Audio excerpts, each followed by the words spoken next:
time being 6 o'clock, we'll call the meeting to order. If you'd all join me in the Pledge of Allegiance.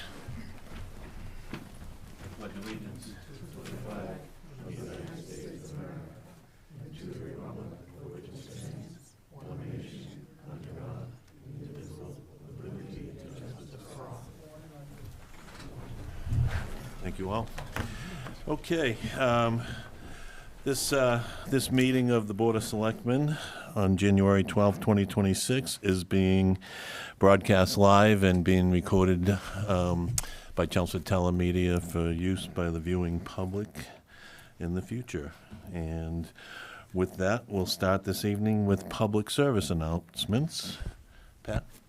Okay, the first one we have is for a resident, Sylvia Contover. I know her son is here. This is a certificate of recognition and is hereby presented to Sylvia Contover, celebrating Chelmsford resident Sylvia Contover on her 109th birthday. Sylvia was born June 30th, 1917 in Lynn, Mass. During World War II, Sylvia was a supervisor at the Atlantic Parachute Company in Lowell, Mass. She is the oldest person living who has an undergraduate and master's degree from UMass Lowell. She has lived in Chelmsford for the last 30 years. Happy 109th birthday to Sylvia, awarded this 12th day of January 2026. And as I said, I know her son, Dean, is here in the audience. I thought somewhere, there he is. And if you want to come up and get the certificate, and I will be there to present it on the big day. All right. Do I have to say anything? No, you don't. Congratulations, and 109 years old. Yeah, I know. I'd like to say, for one, I'm not running for the select board. And the other thing is that when she was born, women did not have the right to vote in the United States. So, and she voted continuously. She didn't miss a vote. So I was glad to tell you that. It's very important to vote. The other thing is that she lived through 22 presidents through her lifetime, and we've had, 47 or 46 or something to that effect. So I just want to let you know the nation is only 250 years old, and she's lived to 109. So thank you very much. I appreciate the board and the town. Congratulations. And we have another one. This certificate of recognition is hereby presented to Jean-Paul Dulac, celebrating Chelmsford resident Jean-Paul Dulac on his 100th birthday. Born June 26, 1926, Jean-Paul is a proud United States Air Force veteran who served in both World War II and the Korean conflict. He grew up in Lewiston, Maine, and later attended the University of Maine, where he earned a master's degree in mathematics. Since 1965, he has made Chelmsford, Massachusetts his home, building a lifetime centered around service, family, and community. So happy 100th birthday to Jean-Paul, awarded this 12th day of January 2026, and I believe his son is also here in the audience if you want to come up and get the certificate. And tell us a little bit about your father. That's great. Thank you very much. Thank you very much. Thank you very much. Thank you.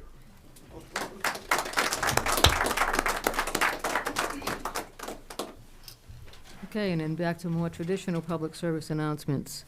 Chelmsford has a memorial tree program that was launched as a way to offer residents a meaningful way to honor your loved ones while adding beauty and shade to our community. Participants can sponsor a tree that will be planted in a public space in town, creating a lasting living tribute that will be enjoyed for years to come. You can learn more about the program and how to participate by visiting the town's website. A reminder about 2026 dog licensing. Every 2025 dog license expired on December 31st, and licensing is now in effect for 2026. You need an up-to-date rabies vaccination to get a license, and you need to provide that certificate at the time of licensing. New dogs you can register by mail with the town clerk for new dogs, and for renewing a registration, you can also do it by mail or in a town clerk's office. Late fees go into effect starting March 1st at $5 per month until you register your dog, And then on June 15th, there's an additional citation for $50 if you don't have your dog license by then. Again, you can come to the town clerk's office or check out more on the town website. And we have the 2026 annual town census that has been mailed to every household. Participating in the town census keeps the voting list up to date and allows you to vote without having to prove that you do live in town. And even if you're not a registered voter, it's important to return the town census so the town can have an accurate count of residents in town. And you can respond to this census online if there are no changes to be made in your form. And lastly, now it's time to get involved in running for local office. Nomination papers are available at the town clerk's office. There are several town-wide offices, including 2 for select board, the town moderator, there's 1 for housing authority, 2 for planning board, 3 for library trustees, and 1 for the cemetery commission. And there are also at least 5 seats available in every precinct for town meeting representative, and there are a couple of unexpired terms. The town meeting representative is a good opportunity to get you somewhat involved in town government and see if you like doing that and make decisions for the town during town meeting. So that's it for public service announcements. Thank you, Pat. Okay, the next item on the agenda is general public input. Is there any general public input this evening? Mr. Latina, I didn't enforce it last time, but this time I do need to enforce the 3-minute rule, so please proceed. Yep. I like being censored. Brian Latina, Precinct 9 Town Meeting Rep. I have 3 minutes, and this part of the meeting can't exceed more than 30 minutes. I consider that censorship and against the First Amendment.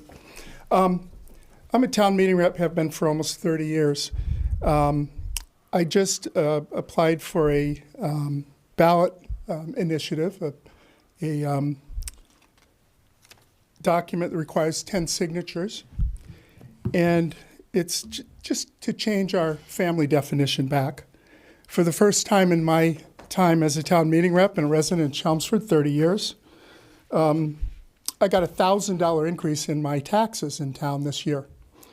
More than $25 a day is what it costs me to live in Chelmsford, just for property tax, not heat, hot water, gasoline, any of that stuff. $1,000 this year.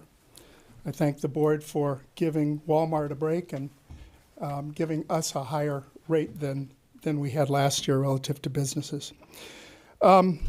Citizen petition, 10 signatures. This is the first time I have ever seen a citizen petition in its full form with signatures, addresses, and printed names in the document handed to the select board. Normally, this requires a FOIA request by a citizen to see that information. And in today's world, last week, as a matter of fact, I got 5 different phishing emails by the Social Security office, allegedly, not really true. So I didn't appreciate it, and I looked back, and I can't find a single case where the front and back of the citizen petition was presented in a form that anyone can access without going to the town clerk. This is discriminatory. I don't appreciate it. I don't understand it. And we're supposed to have equal treatment under the law. So from this point forward, I will expect all citizen petitions with the signature sheet to be attached to the select board meeting within days of the signatures being collected. And I will leave it at that point.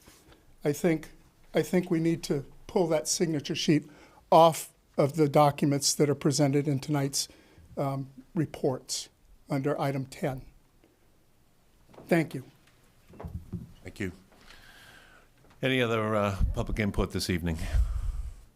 Seeing none, we'll go to the next item on the agenda, which is committee vacancies. Pat? Okay, as of today, we have the following vacancies on local committees. The Age-Friendly Implementation Committee has 1 vacancy. The Agricultural Commission has 1 vacancy. The Bicycle and Pedestrian Advisory Committee also has a vacancy. The CCA Town Hall Advisory Committee has 1 vacancy. The Clean Energy and Sustainability Committee has 1 vacancy. The Commission on Disabilities has 5 vacancies. The Community Preservation Fund Committee has 1 vacancy. The Council on Aging Board has 2 vacancies. Cultural Council and Historic District Commission both have 1 vacancy. The Holiday Decorating Committee has 5 vacancies. The Parade Committee welcomes all applicants. And the Vinyl Square Strategic Action Plan Committee is looking for 1 representative for the business representative for that committee. If you're interested, you can fill out an application online or check with the town clerk's office. Thank you. Thank you, Pat. Okay, the next item on the agenda is reports and presentations, and tonight we have the Northern Middlesex Council. If I may interrupt, given the attendance we have in the audience, do you want to take the legislative vote out of order so we can let these people go home? Sure. And which is item number 6, the one after that, the endorsement No, of legislation. 7. I'm sorry, 7, number 7, I'm sorry. Sure, we'd be Yeah, happy to just- do that. just so, yeah. Okay, so we'll jump ahead, excuse me, Sorry. NIMCOG reps, we'll be with you momentarily. So we'll jump to agenda item number 7, which is the Select Board's endorsement of Massachusetts House of Representatives Bill number 4723, an act designating a certain bridge in the town of Chelmsford as the Ferrera Brothers Bridge. And we have some documents for that. And good evening, Chris. How are you? evening. How are you tonight? Good, good. Good. Board, Town Manager Chris Ferrera, 81 River Neck, Chelmsford. I'm here along with a lot of family members in reference to this bridge. I am here looking for the support of the Board of Selectmen on the bridge that's being constructed on Gorham Street, Route 3A in Chelmsford. The location of this bridge on 3A was a location of my grandfather's original business, Tony's Garage, which was taken by eminent domain to build 495. He is part of this, the brothers that are in this bridge. My grandfather also worked as a volunteer fireman in town. He also worked as the weights and seals and measures and retired from the town of Chelmsford as an employee. He also owned Tony's Garage, which was moved from Gorham Street to Riverneck Road in East Chelmsford. And he has a long history of giving back to the community and their members. Also with him on that bridge is 2 brothers, Manuel and Sousa and John C. Ferrera. John C. and Manuel both fought in Normandy, a war that took lives of many, many young men. And John C. came back with a Purple Heart. And when he came back, he went to work for the town of Chelmsford, working for the town of Chelmsford Highway Department. For many years, he was a member of the 83rd Thunderbolt Infantry Division. He also received the Bronze Star. His brother Manuel Ferrera was a sergeant in the U.S. Army. He also had honorable discharge from the Army. He fought in Normandy. When he came back, he lost my place, I'm sorry. He went to, he served with distinction and also contribution to the Allied victory of global liberty. He worked as at Fort Devens and went to the Massachusetts Radio and TV School and worked as an electronic test technician for the U.S. Army at Fort Devens till his retirement. All 3 of these brothers gave some sacrifice to their community and to their country. John C. and Manuel, they gave their service to the Army. My grandfather gave his service to the town, working through the weights and measures, volunteer fireman. And like I said, it was a huge person who gave back to the community. And we're looking for this bridge to be named after the Ferrera brothers from East Chelmsford. They have a long history in East Chelmsford. A majority of the family members still live in the original house and in East Chelmsford. And we're just looking for the Board of Selectmen's support. If they could pass that on to the delegation on the vote, that would help us support to make this happen. Excellent. Any questions for Christopher? Chris, when do you think the vote's going to come? I'm not forward? sure. I spoke about 2 months ago at the State House. It's going through Representative. I have a lot of support from the delegation in this area. So I think they're taking a vote within the next couple months, but I'm not 100% sure the exact date. They haven't kind of given me that final vote date. And I do, before I leave, I'm going to pass out just a couple pictures for you guys to have of the two brothers that fought in the war with their war photo, and then a picture of the garage that was on Gorham Street, right where the bridge is, for you guys to just take a look at. And then there's one picture I just got a little while ago from my aunt that I got to get back, but it's a picture of my grandfather at this Board of Selectmen's meeting back when he retired from the town when they awarded him on his retirement. That's very cool.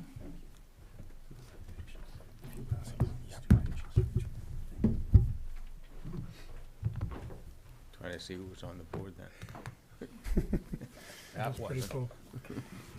Pat was not in that photo at the time.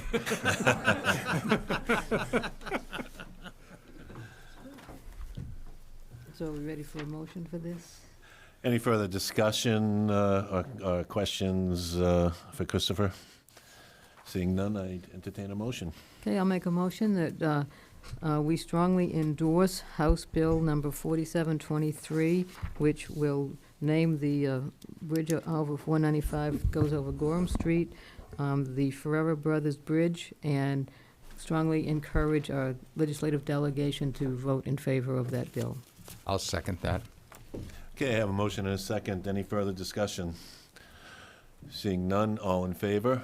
Aye. Opposed? Thank you That's very much. unanimous. Thank you very much. Congratulations. Appreciate it. Thank you, Fred. Best of luck.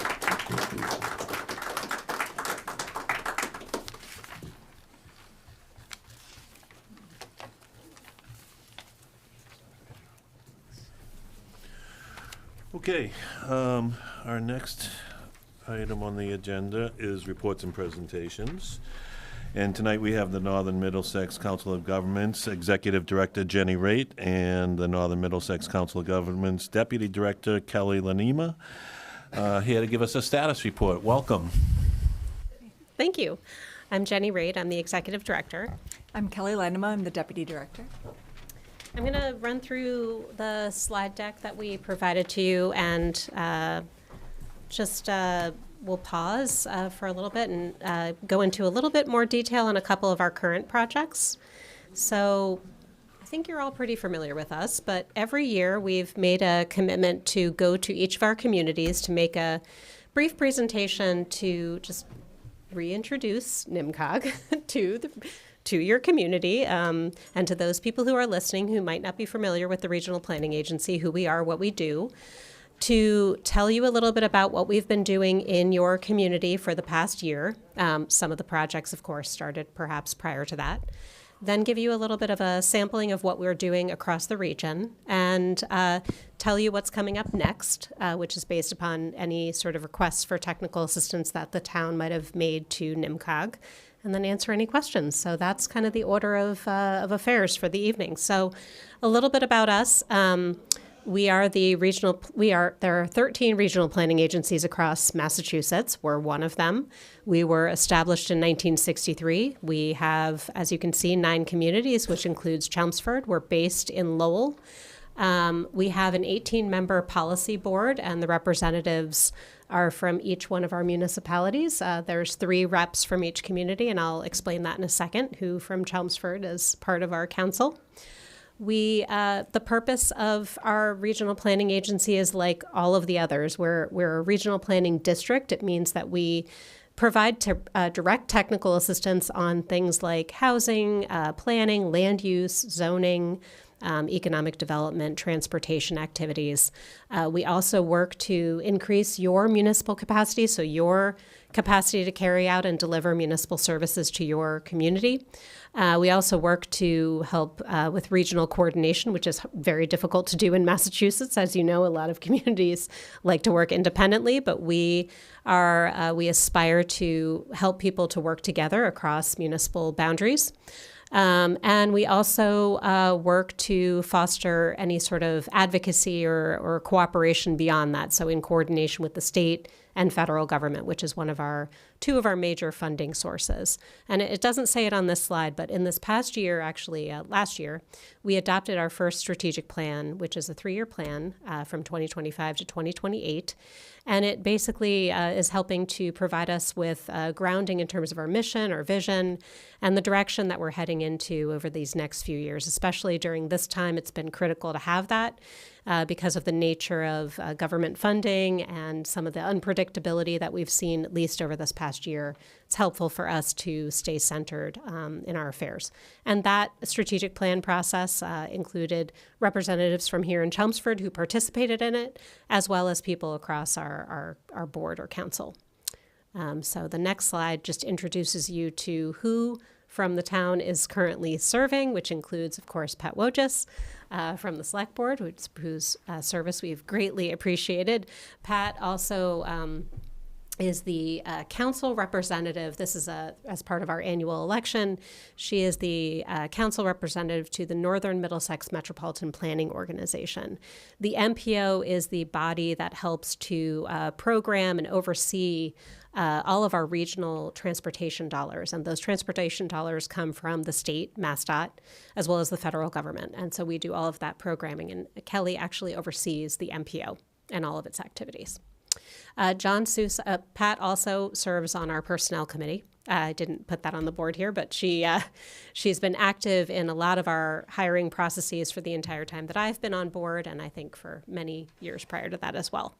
John Sousa is the planning board representative. And then lastly, we have an alternate who is Douglas Bruce, and Doug also serves on our finance committee. And so our work with the town, we do an annual call for technical assistance, which basically is a call that says, you know, what sorts of services might you need this over this coming year, and how might we help you? And that's everything from, you know, housing, open space and recreation, transportation studies, economic development assistance, applying for and pursuing grant funding, which could be for state funding or federal funding, and for projects that are in your town or also you, and working with other communities as well. So a lot of different types of technical assistance requests come from the town and from multiple individuals in the town, but primarily, at least in Chelmsford, from Evan Belansky, your Community Development Director, and Paul Cohen, your Town Manager, both of whom we greatly appreciate working with. And in this past year, what we've been able to do is work on pursuing the Chelmsford Street Concept and Signature Properties project, which Kelly is going to just talk a little bit about in a moment. We also completed, as you know, your open space and recreation plan, which was adopted by the town last year, and then subsequently approved by the Division of Conservation Services through the Executive Office of Energy and Environmental Affairs in May it was last year, and it's a document that is through May of 2035. You have a 10-year action plan. Also, your housing production plan was adopted, at least by the Planning Board and the Select Board, and is now being reviewed by the Executive Office of Housing and Livable Communities. They're the entity that ultimately approves the plan. That's a 5-year plan. We also provided data as part of your Ledge Road update, which was a project that we worked on to look at particularly truck traffic along Ledge Road. We also performed an LRTA jobs accessibility analysis. This was something of benefit to the entire region, but also if you have questions about specifics as it relates to Chelmsford, Kelly can answer those questions. Chelmsford is very active on getting projects programmed for transportation funding and positioning the town in order to be able to pursue and secure those dollars. But also there are state projects that are happening here in town, including the I-495 bridge and other types of projects like that. But that is a very big part of what we do at NIMCOG, is a multi-million-dollar program for transportation funding and studies. In relationship to that, we do regional traffic counting, which includes roadway counts here in town, which also includes Ledge Road. And then lastly, making sure that the Lowell Regional Transit Authority has the best possible services available across the entire region, but including improvements in Chelmsford. And then working regionally, the town has participated in all of these projects with us, and they are very wide-ranging. This is a hyperlinked document, so if it is posted online, which I believe it is with this meeting, anybody can click on and hopefully access information about each one of these plans and where it is in its stage or process, or if it's a collaborative, like the Northern Middlesex Stormwater Collaborative, learn more about that collaborative and who from the town is participating in that work, and what they're up to. So The Northern Middlesex Stormwater Collaborative is basically a collaborative that formed in 2011. We, last year, re-upped a memorandum of understanding across all of the NIMCOG region plus 2 additional communities. And they have been working towards a project called Merrimack River Revive, which is looking at a very broad watershed study that will help us to understand across the entire region and then also locally in places like Chelmsford where we need to improve everything from culverts that might need to be replaced to perhaps inform future investments in terms of resiliency along key roadways or riverways, basically across the entire lower Merrimack River watershed. Greater Lowell Stronger Together is our regional economic development strategy. And that helps to inform both what we're doing at NIMCOG, but also the types of assistance that we provide to places like Chelmsford. So the Chelmsford Center or Streetscape project is very much aligned with that regional planning process as well in terms of helping the town ensure that it has a strong business, business community, business opportunities, as well as looking at the land uses in that area in order to further foster that development or redevelopment. At Home in Greater Lowell is our regional housing strategy, and this is in progress. And this is something where we're working on the implementation side of that project, and we've been hosting regional summits to talk about various issues, including in the fall. We had a summit that talked about regional homelessness and ways to address that, and we'll continue to pursue those activities over the coming year. And then there's a host of transportation initiatives here. Envision 2050 is the regional transportation plan. We then subsequently adopted a Vision Zero plan, which also includes a Greater Lowell bicycle and pedestrian plan, which is currently in progress. A bus stop inventory, which helps us to better understand what the assets are at each bus stop or not, in order to be able to improve the option of taking the bus. A regional digital equity plan, which helped to then set the stage for funding that the town was able to access to improve digital assets at the town's library, I think at town hall as well, and in other locations where people need access to, computers or software or other things that they might not be able to access as easily at home. And then lastly, we organize across all of the managers and administrators in the region regular and ongoing support to all of them on topics of key interest or things that are coming up in the future, like the Massachusetts Integrated Land Use Strategy that we just talked about earlier today and hosted at our office, to hosting a regional transportation forum where all of the key officials could speak directly to key officials at MassDOT.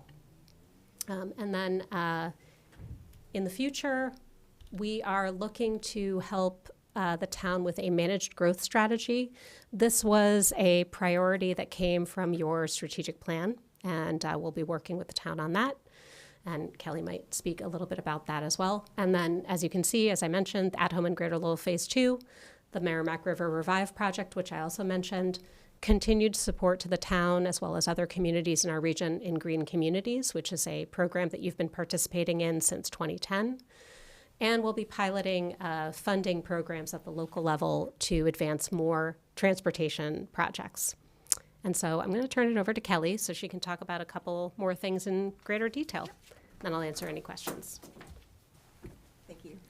So just to touch real quickly on the Chelmsford Street concept, we are working with Evan Blansky and the Center Village Committee in order to explore different concepts for the right-of-way for Chelmsford Street and the kind of development the town wants to see around that.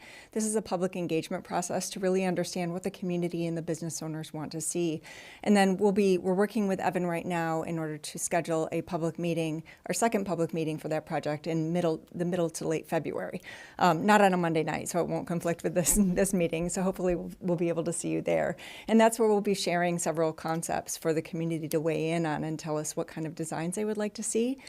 That actually leads directly to this pilot of TIP funding program. So this is where we are working with our MPO to help design a program that will help our communities pay for the design of construction projects. That is a big hurdle that a lot of our communities experience, is because the cost of design and engineering is so high. It's hard to get projects onto the Transportation Improvement Program.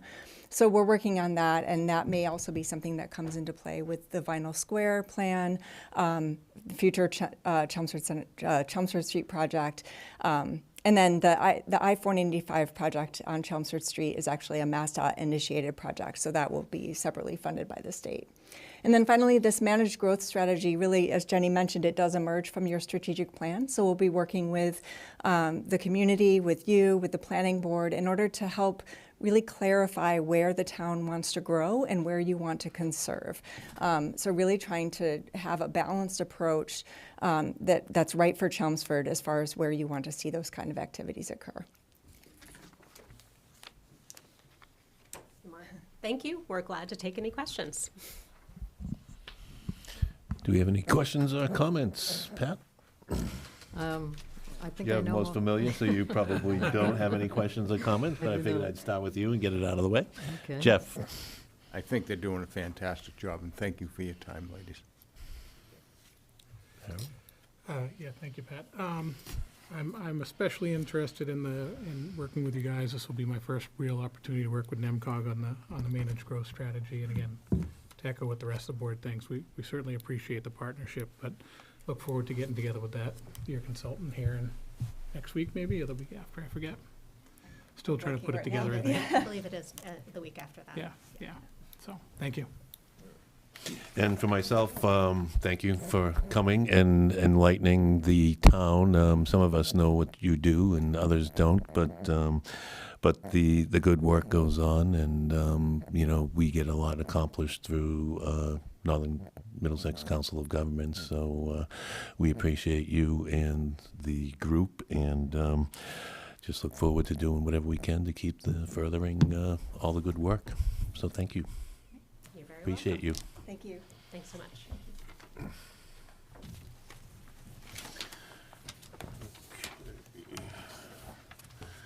All right. The next item this evening is the Department of Public Works Director Christine Clancy's going to update us on ARPA. ARPA. Happy New Year. Happy New Good Year. evening.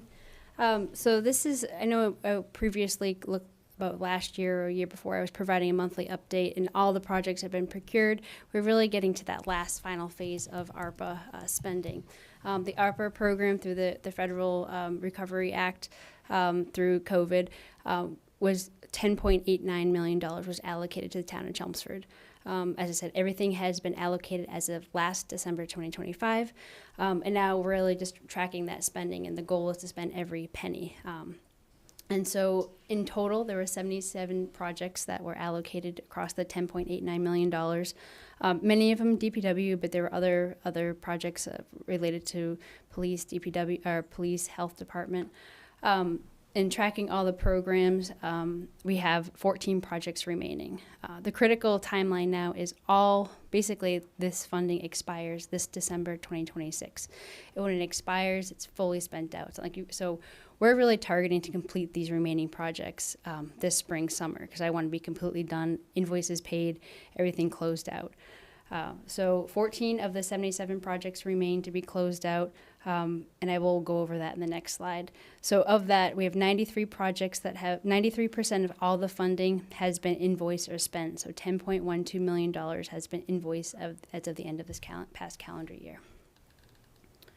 So just I go over, I pulled this from the spreadsheet. You might have been familiar with the previous spreadsheet where I tracked all 77 projects. And so the good news is now we're down to 14 projects that remain. And a lot of these I would say are in that final closeout phase. And really we're trying to make sure we're spending every dollar amount. I'm just going to quickly highlight these projects. So the first one is this is the largest allocation we had from ARPA, or one of the largest, and it was mechanical support for the HVAC school systems, or HVAC throughout the school systems. We have right now this is an on-call contract, so HVAC on-call assists with the school with HVAC calls, repairs, maintenance in the schools. That is going to continue into this through this summer. So we're tracking this dollar amount. As you see, the total remaining spent is $284,000. So we're making sure every dollar is spent as we close that out to the end of this calendar year. It is an on-call or it's basically a daily basis, so it's not something we can finish right now. We know that project was going to take us to the very end. Moving on down, a lot of the next projects we're really just closing out. I mean, a lot of these as far as the budget, the amount forecasted, the amount spent, we're talking a few $1,000s left on a lot of these projects. So just trying to really close out that last piece of those projects. Number 34 on here is the culvert structural assessments. So we still have some money left for the assessments of culverts, and so we're just finishing that final phase of a few more culverts that we can evaluate this spring. Montview Road drainage improvements, we still have a little bit of funding left with that, and so there's some private inflow removal work that we can complete. That is being designed right now. The pilot smoke testing sewer system program, that project is pretty much closed out, but we can continue doing some smoke testing and use police details for that. So we're trying to spend every dollar. Number 58 is the gap analysis for protection of the town's groundwater and drinking water. It says $0 spent. They just haven't billed us for it, but we have advanced that project to quite a degree where we have a draft report, and I know the next phase is to start to receive comments from different committees. So that's something that I anticipate we'll be completing this spring. And then the number 67 is the McCarthy School switchgear. Is closing out. So we did the assessment. There's some minor repairs they recommend. So trying to spend every dollar to finish those recommended repairs or maintenance repairs. Town office bathroom renovation design. I know we're still looking for funding to do all the bathroom projects. We are advancing the construction for the first phase, which would be the basement bathrooms, so that this funding but this completes the design of all the phases. So that's something that we anticipate to be completed this spring or summer at the latest. And then moving down the list is just McCarthy School switchgears, again similar to the I jumped. Yeah, we have similar to number 67, just closing that project out. I jumped the police station sprinklers. We still have a few more repairs to complete that project. The police station fuel pump repairs, that involves painting, so it's something that is weather sensitive, so that will be completed this spring. And then we had an allocation for easement and right-of-way surveying for various needs. I know Proctor Road is a street that we'll be looking to accept. That's part of that effort. So that should also be expended by this spring. So most of these projects we really are targeting as spring, summer completion. Really that last project that I'm looking at is that number 1B, the first one at the top. We just want to track every dollar spent as we get into the fall. Any questions? Questions for Christine? I think it's excellent, the way you've tracked this all so carefully, and I like how you keep saying, yeah, we're going to make sure every dollar is spent.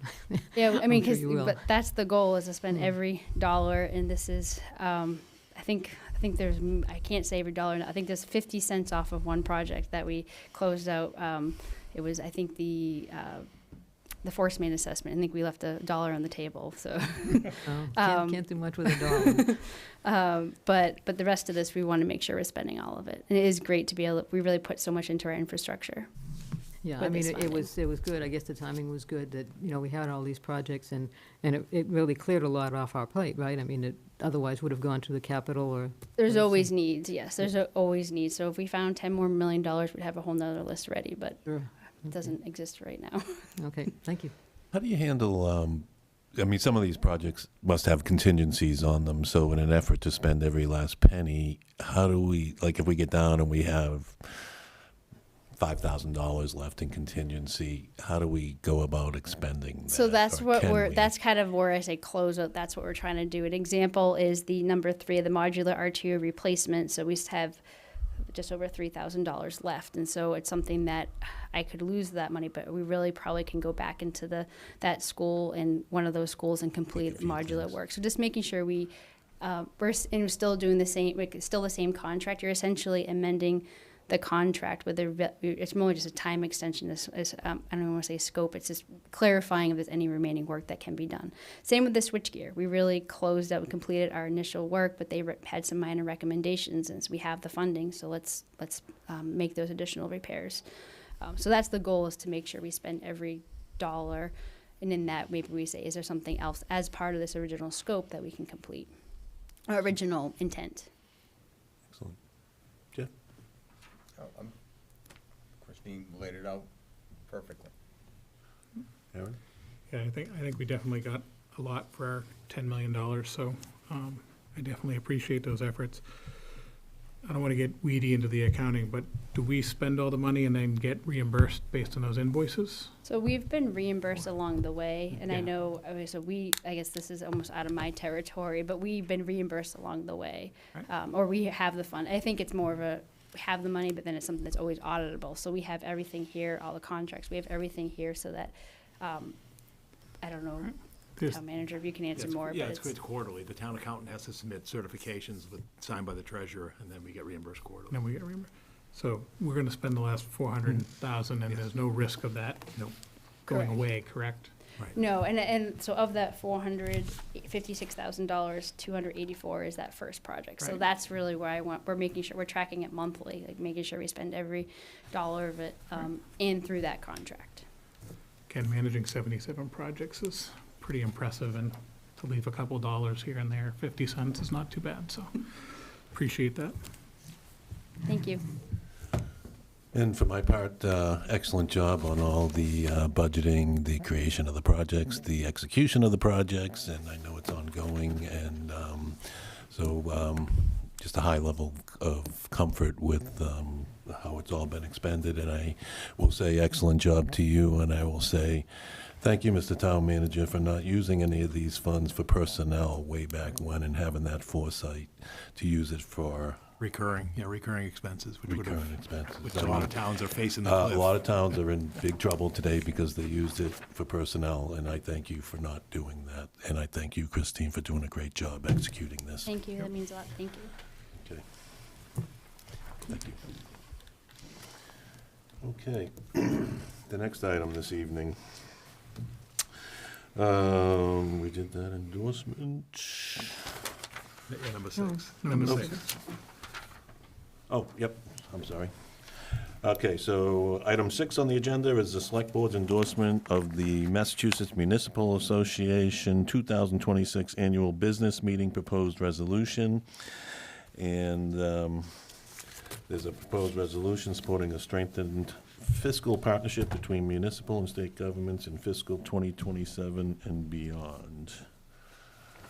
Do you want to- Yeah, this is, the Mass Municipal Association will be holding its annual business meeting a week from Friday. And the only resolution they have before them this evening is the one that's in your packets here before you even, this evening.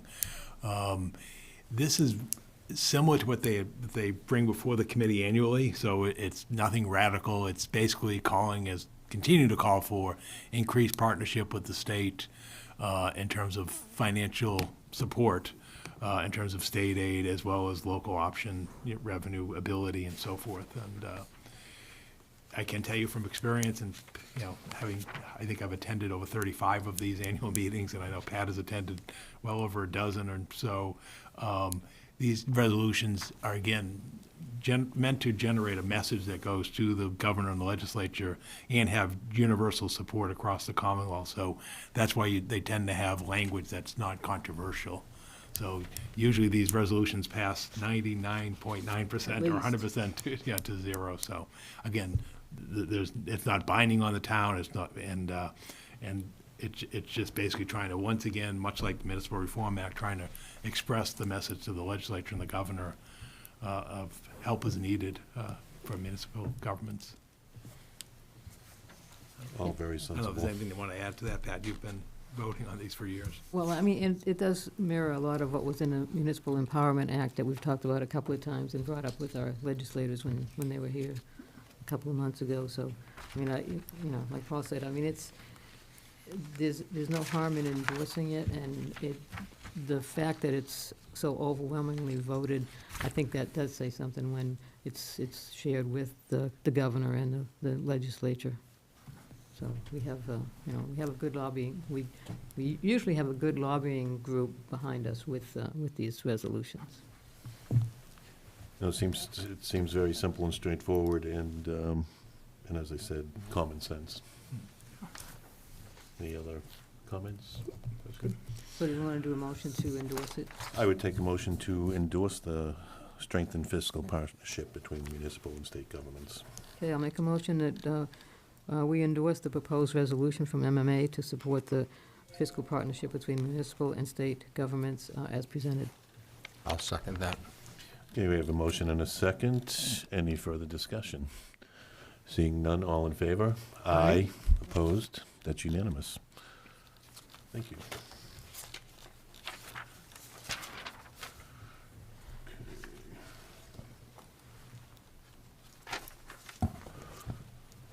All right. The next item is item number 8 on the agenda, and that's signed First Amendment to grant of easement for 260 Old Westford Road. And we have a document to that effect, and this would be for one of the new fire stations. Paul, you want to speak? Yeah, this is the fire station at Roberts Field as depicted on the map, an illustrative map that you see before you. Because the building will be reconstructed, the easement for the power to the building will actually go further to the rear of the property. Because it is underground, it requires an easement. Christine Clancy, myself, Fire Chief Gary Ryan are working, with the project manager and design team and moving this forward. And one is the requirement for National Grid for the construction easement. Because it's only electric powered, there is no gas easement. So basically this, and because the plans aren't finalized, as you see in the parentheses, the exact location of said facilities is to be established by and upon the installation and erection of the facilities thereof. Like I said, it's an illustrative plan that is required to allow the installation by National Grid to continue simultaneous with the project. And as you'll hear later this evening, that project will be bid this spring. So this is basically getting ourselves in the queue with National Grid to have this work done when the weather conditions allow.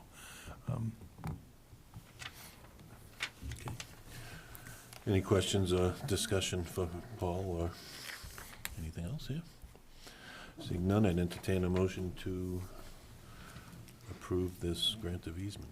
Okay, I'll make a motion to approve and sign the easement granted by the town of Chelmsford to Mass Electric Company to be located at fire engine number 3 at 260 Old Westford Road, right? Yes. In Old Chelmsford Westford, as presented. I'll second that. We have a motion and a second. Any further discussion? Seeing none, all in favor? Aye. Aye. Opposed? That's unanimous. Great, thank you. I'll be back at a later meeting for the South Chelmsford Fire Station once that's completed.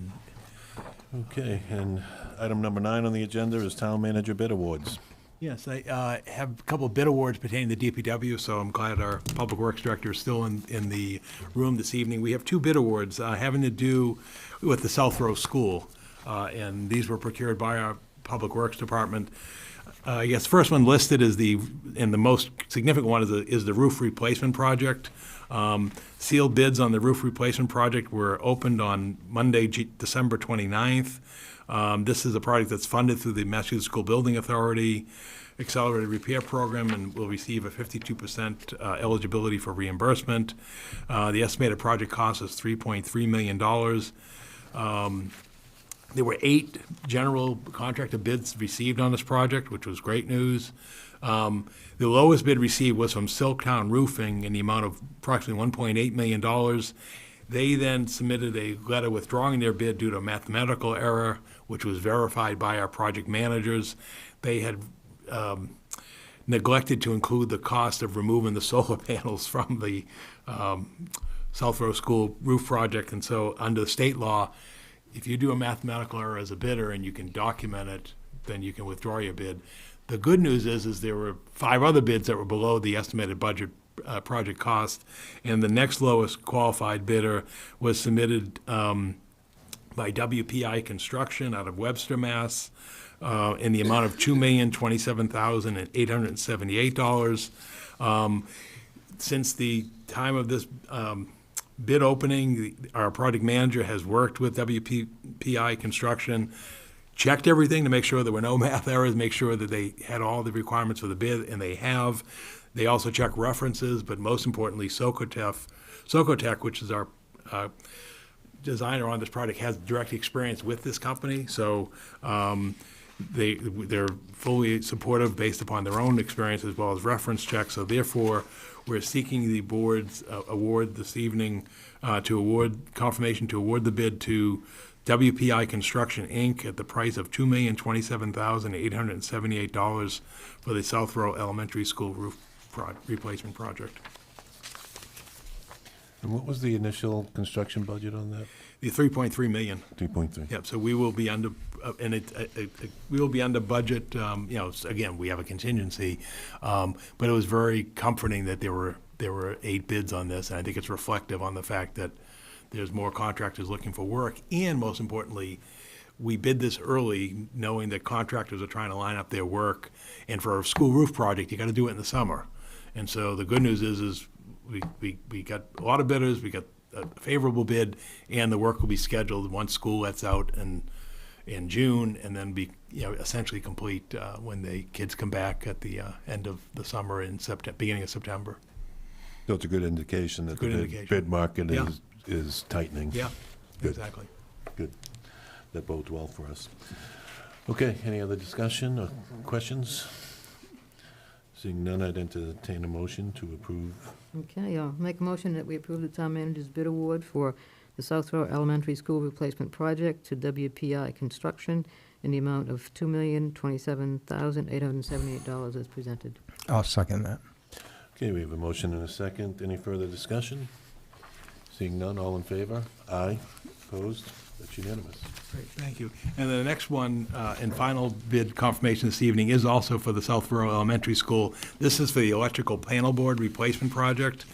Again, this was meant to take place while the extensive work was taking place at the school this summer. 8 bids were also received on this project, and the lowest responsive and responsible bidder was Daigle Electrical Construction Corporation in the bid amount of $68,686. Bids range from $68,686 to $196,000, and the estimated project cost is $90,000. So again, another favorable result for a project that was funded at last fall town meeting.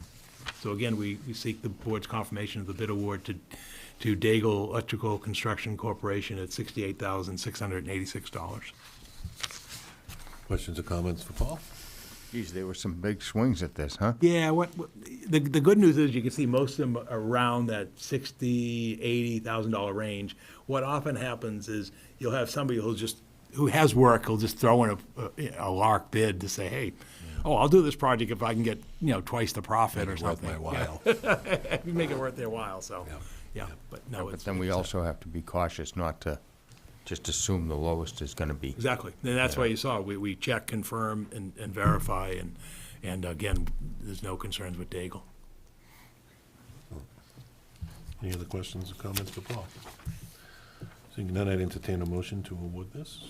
Okay, I'll make a motion that we approve the town manager's bid award for the electrical panel board replacement at South Row Elementary School to Daigle Electric Construction Corporation in the amount of $68,686 as presented. I'll second that. Okay, we have a motion and a second. Any further discussion? Seeing none, all in favor? Aye. Opposed? That's unanimous. The next item on the agenda is town manager reports. Paul? Thank you, Mr. Chairman. A few items this evening. I'll try to be efficient. The first one is the citizen petition warrant article deadline was the first Monday in January for the spring annual town meeting. The January 6th, when the date of the citizen petitions were submitted on the form, there was one citizen petition warrant article submitted by Brian Latina. and that is to, as you can see, as the proposed language would be to vote to overturn the adopted 2025 Fall Annual Town Meeting warrant, Article 29, zoning bylaw amendment definition of family, changing the definition of family in zoning, Article 20, terminology from the pre-existing relationship-based definition of family to a zoning terminology-based definition of family, and restore the pre-existing relationship-based definition of family. Upon receipt of this petition, verification by the Board of Registrars, I sent it to our Chair of the Planning Board and to our Community Development Director, and the reason for that is because this is a zoning article. It has to have an endorsement from the Planning Board in terms of consideration. It also has to be legally advertised, and that is already occurring. So the Chair of the Planning Board and Community Development Director, so between Chris LaValle and Evan Belansky, they immediately have advertised this. There will be a hearing on this article like there are other zoning articles, and it will be placed on our warrant for spring town meeting. And I believe at this point I have it placed as the first zoning article for consideration for spring town meeting. So that was the only article that we received at the deadline. And at your next meeting, I'll be presenting you with the first draft of the warrant for the spring town meeting. And then you'll receive a second draft at your first meeting in February, and then you'll sign at your second and final meeting in February. The next item I have is the fire station's construction project update. Our project manager, Left Field, provided an extensive, multi-page document, which we're not going to go through, but we put it in there for transparency and also just for people to see the extensiveness that goes on in a project of this nature. That what's important to note is the project remains on schedule. At this point in time, the cost estimates appear to be within budget. They are moving towards 90% construction drawings, and later this spring, in the next several weeks, the project will be put out to bid, and that will be the moment of truth in terms of whether the bid estimates and design drawings meet the project budget. And if all goes well, it'll be brought before the board for award confirmation. Hopefully, like we've seen here this evening, we'll have multiple bidders that are qualified and have sharp pencils. And if that all completes, then the plan as originally conceived would be construction would be completed by fall of '27, essentially complete. So it's good news. And again, this report, as you can see, goes on for pages, and it's very well organized. I mean, as we've seen from the very beginning, Left Field does a great job of performing, but also presenting their information in a clear manner, reviewing how the permitting has occurred to date, providing all the attachments, including the updated project budget, project schedule, and cost estimates. So good news at this point, and we'll keep you updated as we continue the milestones on this project. When do we expect that to go out to bid? Within the next several weeks. I think it could be as early as late February or March. And the other thing I'm doing, just as an FYI, I'm also sending this report to the former Fire Station Study Committee members, just to keep them updated as to their work, because obviously they were the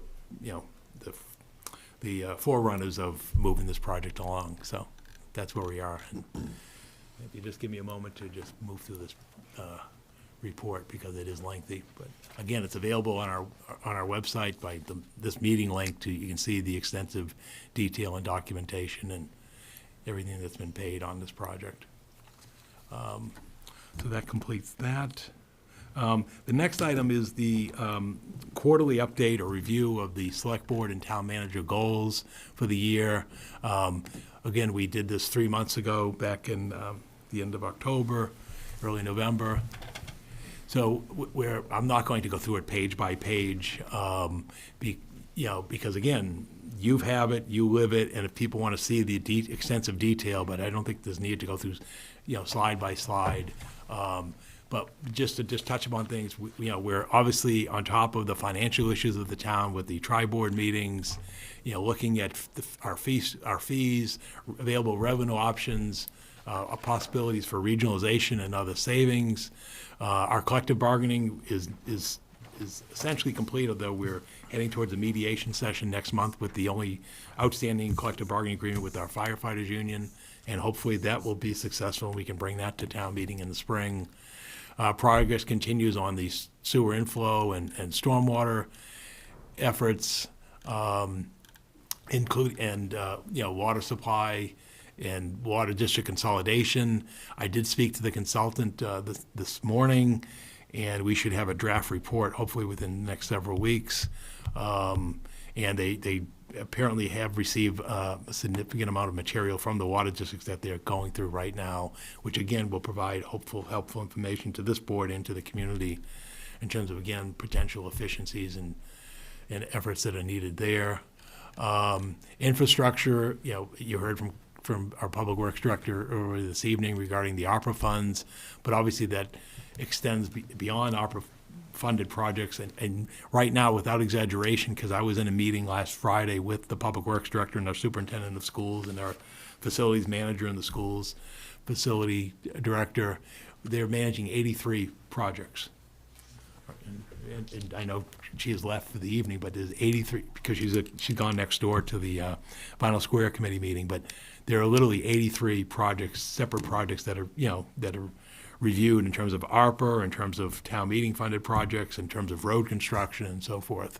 And you'll be hearing from Christine Clancy, our Public Works Director, in the next month with the road plan for the upcoming season, because even though we're right on the cusp of mid-January, basically by mid-February, they're really lining everything up for the new season, because hopefully the cold weather will break and they'll get an early start in April out in the roads, as well as in some of the buildings and in some of the fields and some of the outside work.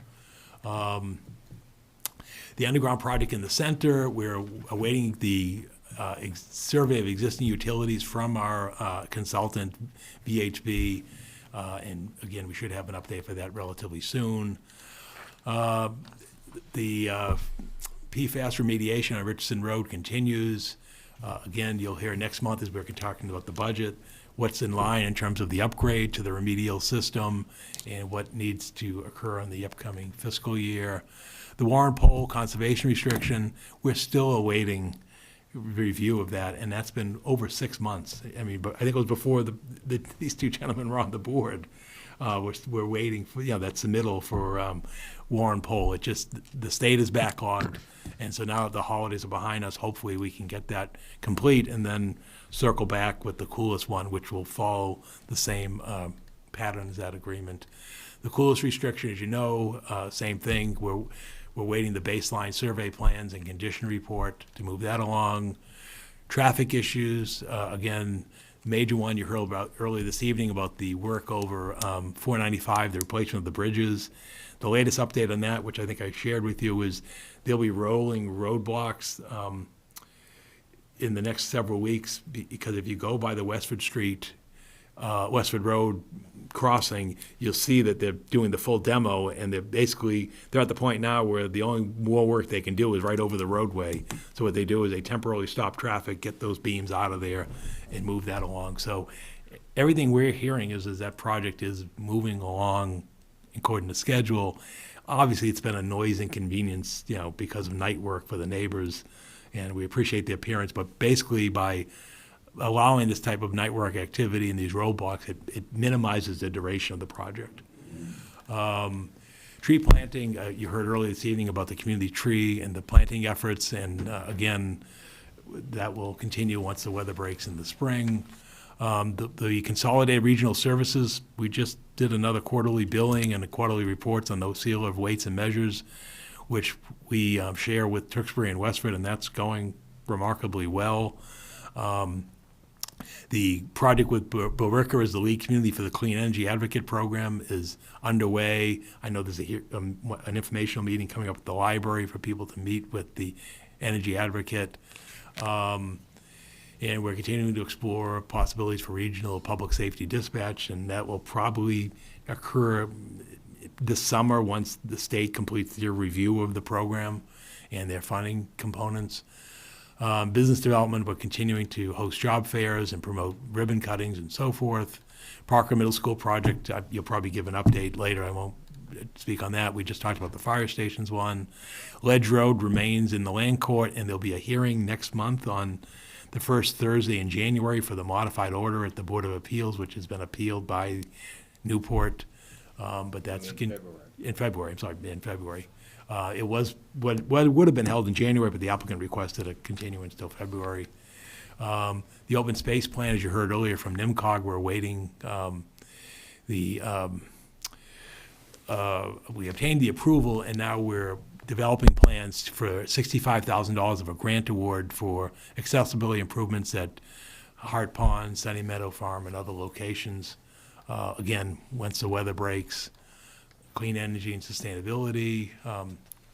Again, we spoke about that.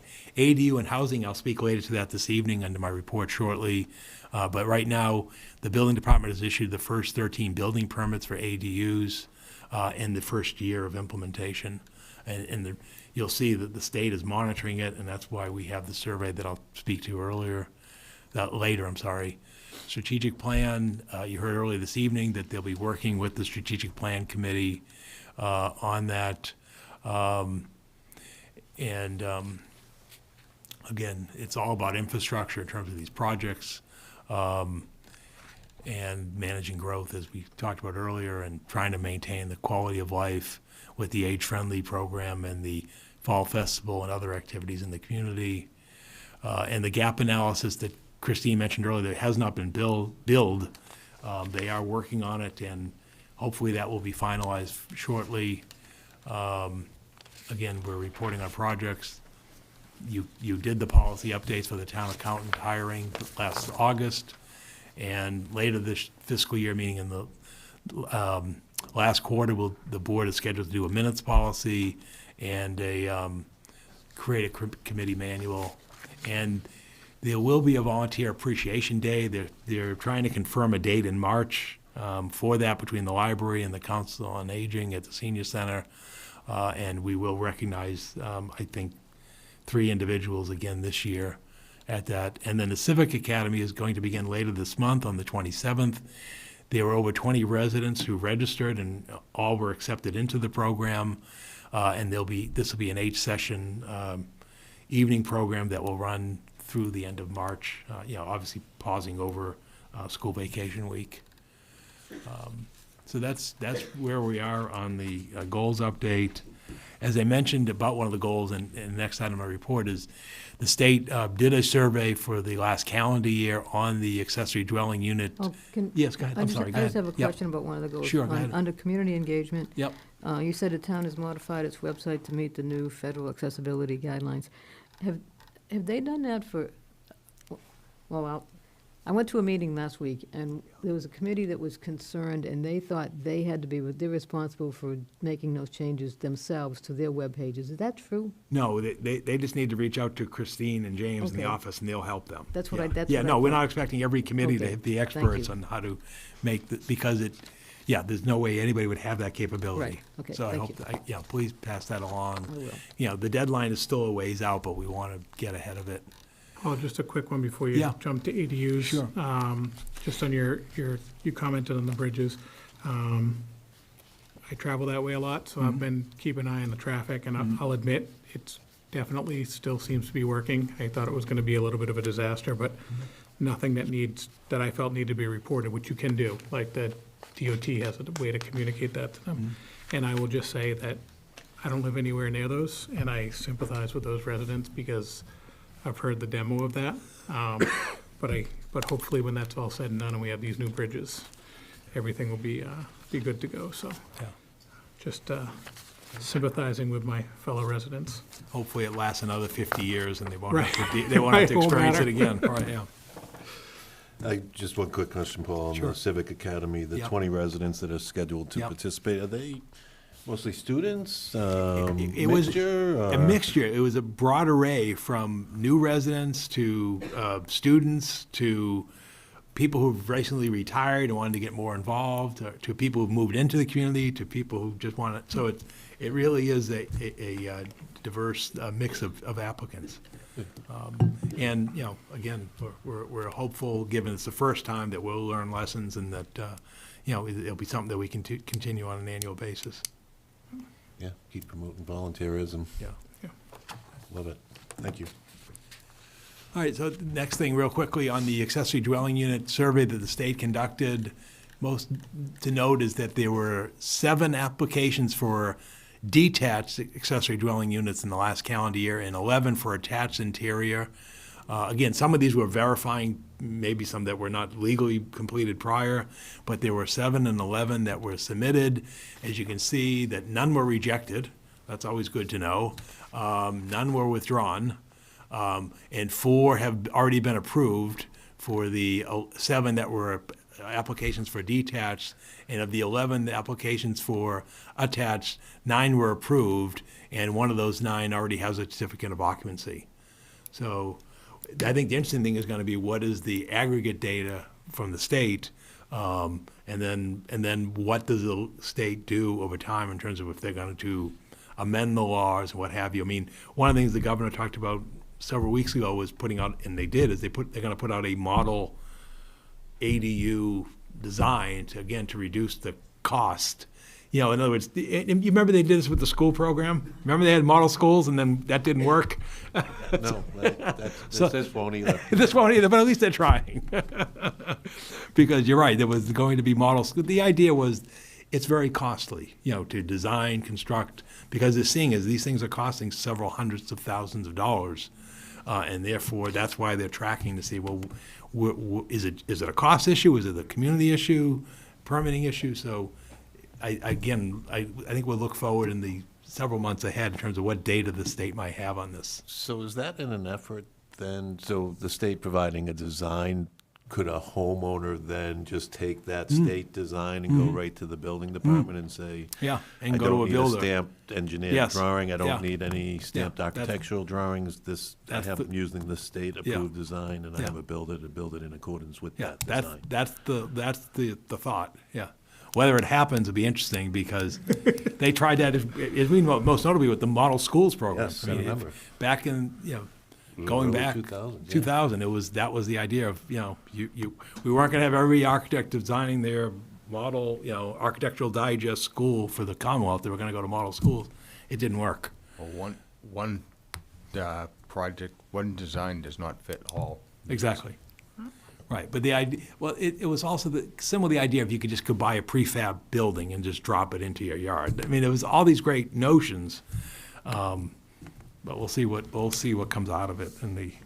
But anyway, the most important thing I want to share with you is what's happening in Chelmsford in terms of interest from residents and then how they're being processed in our town. The detached units, kind of like tiny houses, Yeah, basically, yeah, and, I mean, the zoning, I think is pretty much, the state laid it out all right. right.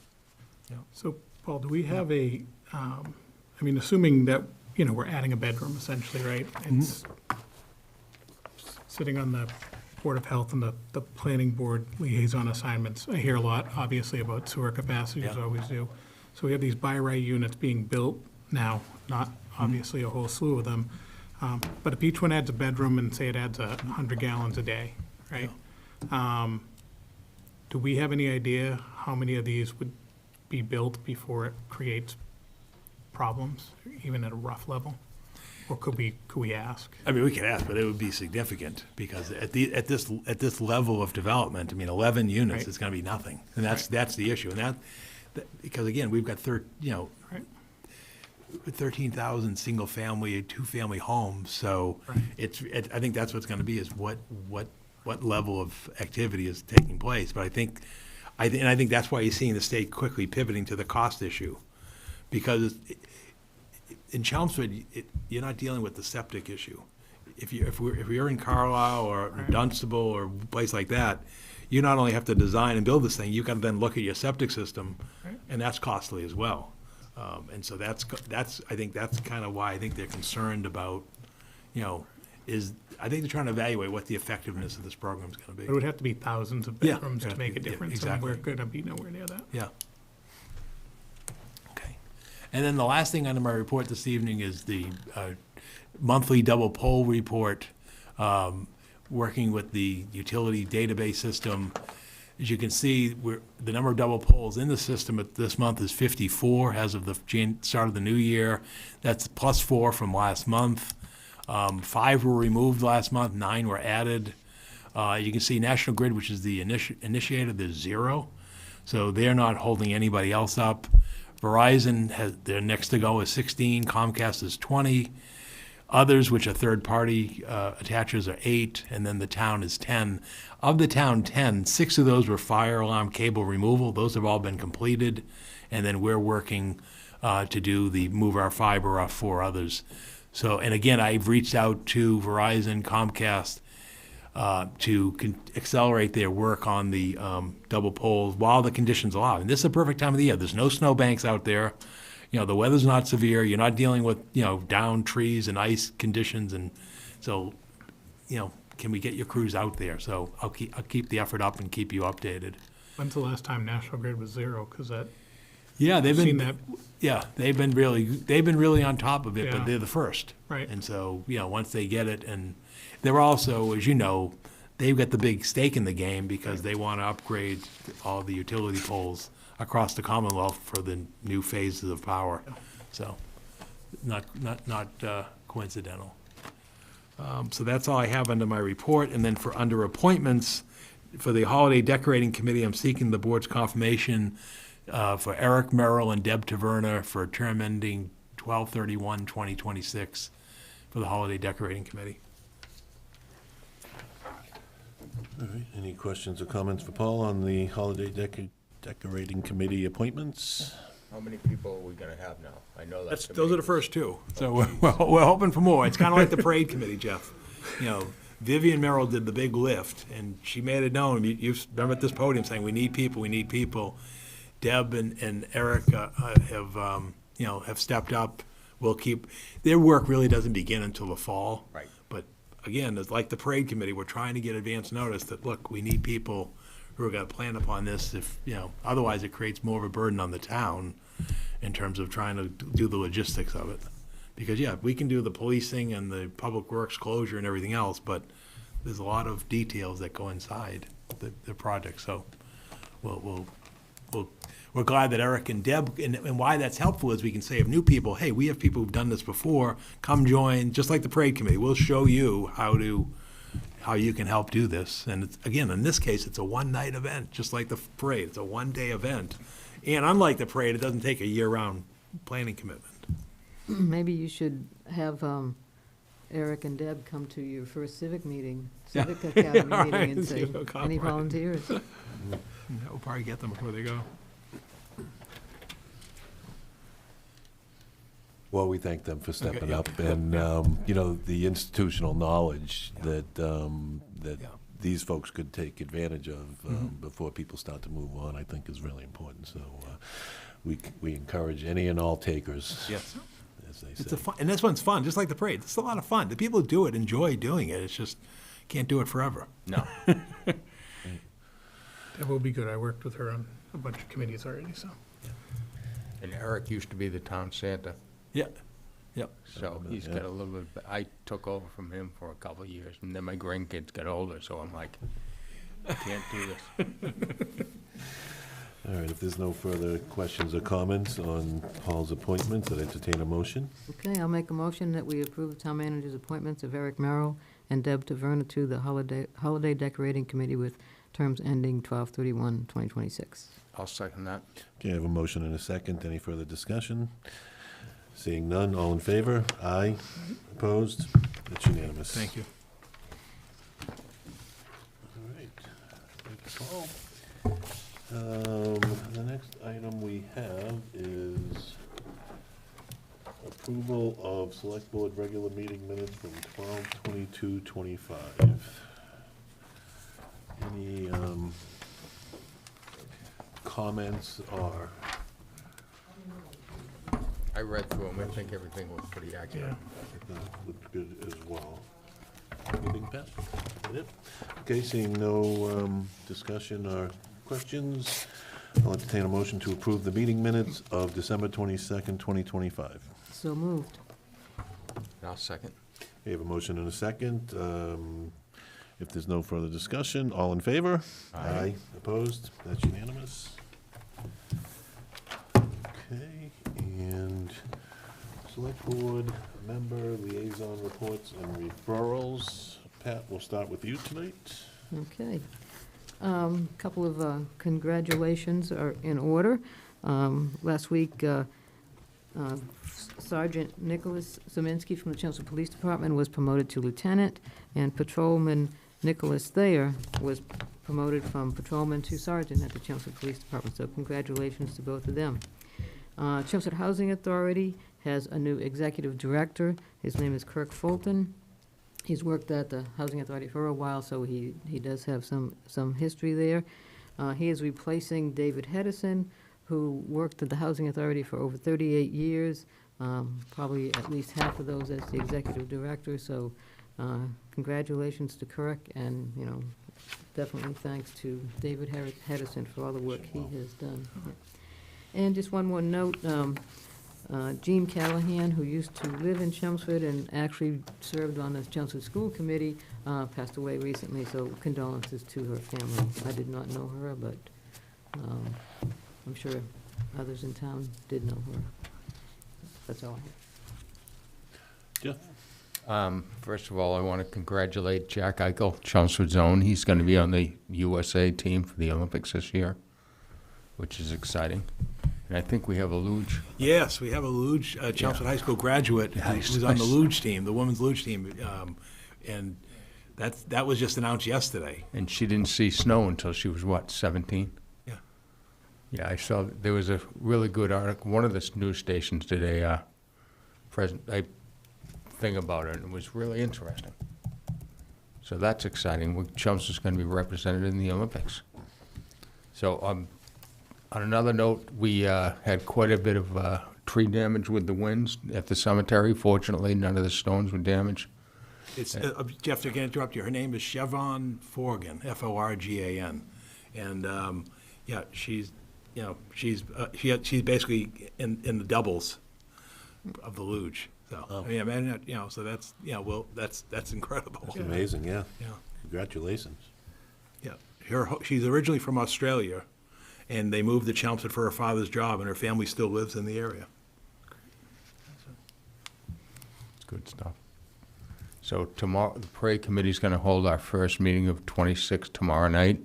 I encourage anybody who's interested in joining the committee, please come and see what it's all about, because we're going to need some fresh ideas next year for sure. Beyond that, I think everything else, conservation is pretty quiet this time of year, so that's all I got for now, Pat. And go Pats. Thanks, Jeff. And go Pittsburgh tonight. Aaron. All right, thank you, Pat. I'll go through these fairly quickly.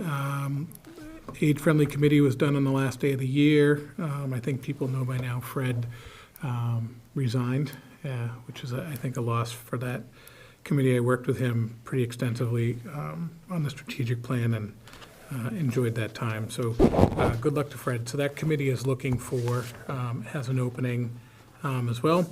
On the 6th, I went to the Board of Health region meeting. I saw Joel was here too. He's the planning board rep. We have a standing agenda item for the Board of Health, so if we ever need to communicate back to them, usually it's in this direction. They had a lot of regular order of business, but I do think it's important to note they're working through some Board of Health regulation systems regarding septic systems and some maintenance that's going to be required. So that's been a project we've been hearing about for quite a while. And one of the items that came up, there's, I think, 100, I was going to ask Joel to confirm, but I think it's 101 homes in town that are still on septic. And there's about 29 of them that are in the Aquifer 2 zone. So the Board of Health might be coming to us to discuss the freeing up a little bit of the moratorium specifically for those 29. I don't want to get ahead of Richard and the team there, but just know that there's an opportunity that they may be coming to the select board to discuss that. And again, they continue to do a great job at publishing all their reports and those types of things. I'm supposed to be at Vinyl Square. Those guys are meeting tonight because our meeting's synced up. I did speak to Virginia before this meeting, or emailed with Virginia before this meeting. She just wanted to remind me that the new topics that they're discussing tonight are the planning board's proposed CBLT zoning for the Middlesex and Princeton Street area up in Vinyl Square. This is the same article they had done for Kate's Corner that got passed. And I think the most important thing that they have there is that there are 3 meetings, one on Monday the 12th, one on Wednesday the 14th, and then the one on the 14th is an informational discussion with the neighborhood. So that's an important one for people to know. And then there's public meetings on the rezoning on Wednesdays the 28th and February 11th at the planning board. So if you're in that community or travel through that community, you can certainly go and participate in those meetings. And they have a nice little flyer that will be coming out. And then the 2 up-and-coming meetings that are coming really soon, obviously, today's Monday, so on Wednesday, there's a Council on Aging meeting at the Senior Center. So come and join if you want. There's openings on that committee too that I know Deb's looking to get filled. And then we have the first planning board meeting now in a couple weeks coming up tomorrow. There'll be some public hearings regarding the water treatment plant at 50 Orleans Street. And then they're going to be going through their zoning bylaws for town meeting. And as you heard earlier tonight, the Managed Growth Strategy Committee everybody's been sworn in, and that's going to kick off. I think the tentative date right now is the 22nd, where we will be meeting with NEMCOG. So at the next meeting, I'll report out on the status of that. And I do wanted to mention, I know the Scouts had reached out to the board, and Jeff responded, and I got involved too. And in some of the email discussions, we suggested that they try to come to either, obviously tonight I thought it was too late, but come to next week's meetings to see, how the local government works. So it was great to see all those kids in here tonight. So I wanted to acknowledge that they attended. So that was great. They gave me a couple of dates. One was this Friday, and I'm out of town this week. So I said the 30th is when I'll go. And yeah. They said they just want us there for like 15 minutes just to answer some general questions. Yeah, and I like working with the kids, so I kind of moved in with Jeff to participate in that. Fine. So they get the Aaron and Jeff show on the 30th. And then just because it didn't get mentioned earlier, and since they're still sitting here, Sylvia's granddaughter here is in the room, Melissa. So I've heard a lot about Melissa, so get to meet her tonight. And I think it was great having both her and Dean for that presentation that we did tonight on her 109th birthday. That's pretty impressive. So thank you, guys. That's all I got. Okay, thank you, Aaron. I don't have a whole lot this evening. Talk a little bit about the Parker Middle School project. So, we have an architect on board. Project website has been launched, so you can access that website with all the updated information through the school website. So that is up and running. We had public outreach sessions that occurred in October, November, and December. The schedule right now is to reach consensus on a middle school grade configuration and educational plan by the end of January. So the work that's been going on now for the last several months, other than visioning and so on, is review and assessment of the existing conditions. On the various projects, we have 13 options that we're looking at that we'll be looking to minimize over the next several weeks. Some of them were just not feasible right out of the gate, like bringing the existing building up to code and then additions and renovations and such. But we are required by Mass School Building Authority to look at those things and weigh in on them. And so we actually now have